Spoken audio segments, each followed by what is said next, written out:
PPT Unicare channel पर आप सभी श्रोताओं का स्वागत है और नमस्कार। जैसा कि आप सभी जानते हैं, गर्मी के कारण सभी का हाल बेहाल है। गर्म हवा के थपेड़ों ने लोगों का जीना मुश्किल कर दिया है। इस भीषण गर्मी के दौर में हीट स्ट्रोक या लू लगने का जोखिम रहता है और इसी पर चर्चा के लिए आज हमारे साथ हैं डॉक्टर कमलेश भट्ट साहब, आपका स्वागत है।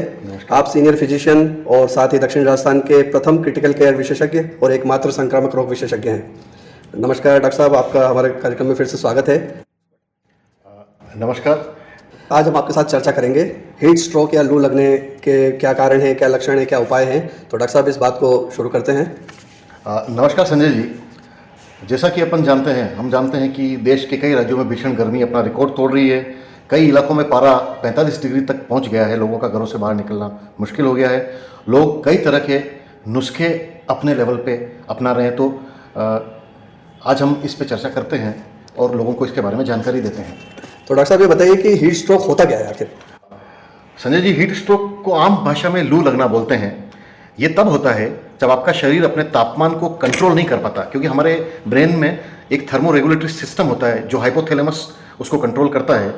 तो जब भी कभी ये कंट्रोल बिगड़ जाता है, जो कि लू लगना इसमें एक कारण है, तो इसमें तापमान तेजी से बढ़ता है और साथ ही साथ हमारे शरीर का जो स्वेटिंग मैकेनिज्म, आपने देखा होगा कि कभी ज़्यादा गर्मी लगती है तो पसीना होता है, पसीना होने से शरीर ठंडा हो जाता है। तो पसीना होने की मैकेनिज्म भी बिल्कुल प्रक्रिया फेल हो जाती है और 10 से 15 मिनट में ही 105, 106 मीन्स अत्यधिक तेज शारीरिक तापमान हो जाता है।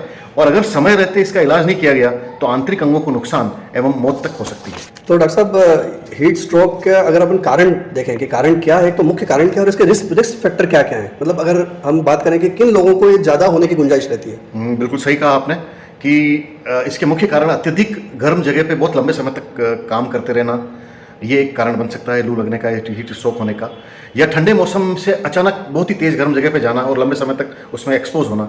दूसरा कि गर्म मौसम में और नमी वाले माहौल में अत्यधिक स्ट्रेनियस, बहुत ज़्यादा एक्सरसाइज करना, ये काफ़ी मुख्य कारणों में से एक है। इसके अलावा ये जो एक्सट्रीम्स ऑफ एज, ये रिस्क फैक्टर जो है कि बहुत ही ज़्यादा छोटी उम्र के लोग, बिल्कुल बच्चे, नवजात और या फिर बहुत ही बुजुर्ग जो हमारे हैं, वो इसके लिए रिस्क में होते हैं। दूसरा, इसके साथ ही कई लोग जिनमें कोमोर्बिड कंडीशंस, जैसे कि किसी को डायबिटीज़, किडनी की बीमारी या हृदय रोग या किसी तरह के कैंसर उसका ट्रीटमेंट या किसी तरह का जो कोई कोमोर्बिड कंडीशन जिसको हम बोलते हैं, वो अगर है तो उन लोगों को इसका रिस्क ज़्यादा रहता है। अत्यधिक शराब का सेवन या नशीली दवाइयों का सेवन करने वाले, वो इसके लिए रिस्क पर रहते हैं।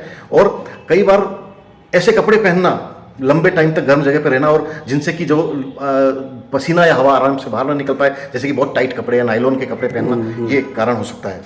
तो अगर किसी को हीट स्ट्रोक हो जाए अगर, तो हमें पता कैसे चलेगा, उसके लक्षण क्या क्या हैं? देखिए जी, लक्षणों की बात अगर हम करें तो सारे मरीज एक साथ एक जैसे लक्षणों के साथ प्रेजेंट नहीं करते हैं, पर कुछ मोटे मोटे जो लक्षण हैं वो, जैसे सर दर्द होना, बहुत तेज बुखार आना, अत्यधिक प्यास लगना, सूखी त्वचा, स्किन बिल्कुल ड्राइनेस, क्योंकि पसीना जैसा हमने डिस्कस किया वो मैकेनिज्म फेल हो जाती है, तो पसीना नहीं होना, त्वचा का रंग लाल हो जाना, हृदय गति, सांस की गति तेज चलना और उल्टी जैसा लगना, जी घबराना या मांसपेशियों में ऐंठन होना या डिसओरिएंटेशन, बेकी बातें करना और कई बार सीवियर कंडीशन में बेहोशी होना, बेहोशी छाना जिसको कहते हैं, ये सब लक्षण उसके हो सकते हैं। अगर किसी को एक्सपोजर, जो कोई धूप में या जैसा हमने बताया कि बहुत देर तक धूप में रहा है या एक्सपोजर हुआ है और उसको अगर ये लक्षण आ रहे हैं साथ में, तो हमें सस्पेक्ट करना चाहिए कि यस, इसको कहीं लू तो नहीं लगी या हीट स्ट्रोक तो नहीं हुआ है। तो मान लो अगर ये हो गया किसी को, तो और इस कंडीशन में और यहाँ क्लियर करना चाहता हूँ कि इसमें आपको तुरंत मेडिकल एड लेनी है, मतलब आपको नियरेस्ट हॉस्पिटल, डॉक्टर या जो भी आपके पास फैसिलिटी है आसपास, वहाँ पे मरीज को ले जाके ट्रीटमेंट करवाना चाहिए, क्योंकि कई सारे इसमें से बेहोशी छाना, डिसओरिएंटेशन होना,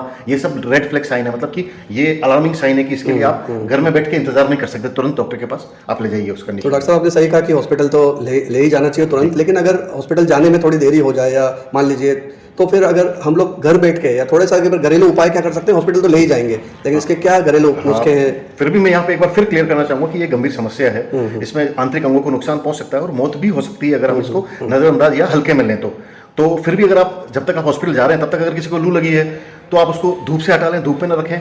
कपड़ों की मोटी लेयर अगर उसको है, टाइट कपड़े पहने तो उसको लूज कर दें, कूलर, एसी या पंखे में रखें। और अगर पॉसिबल है तो ठंडे पानी से नहला सकते हैं, अगर वो अलर्ट है, कॉन्शियस है तो नहला सकते हैं। या शरीर पे ठंडे पानी की पट्टी, आइस पैक्स बगल में, गीला तौलिया करके उसके बगल में, अगल बगल में और ऐसे एरिया में जहाँ पे सिर पे रखें, शरीर पे पहुँचते रहें, तो उससे भी हम कई बार उसका उसमें फ़ायदा पहुँचा सकते हैं। पर फिर भी मैं ये कहना चाहूँगा कि हॉस्पिटल तो आपको, अगर आपको लगता है कि ये सारे बेहोशी छाना, ऐंठन आना, तेज गति, तेज हृदय गति, सांस की गति तेज, तो आपको हॉस्पिटल ले जाना चाहिए।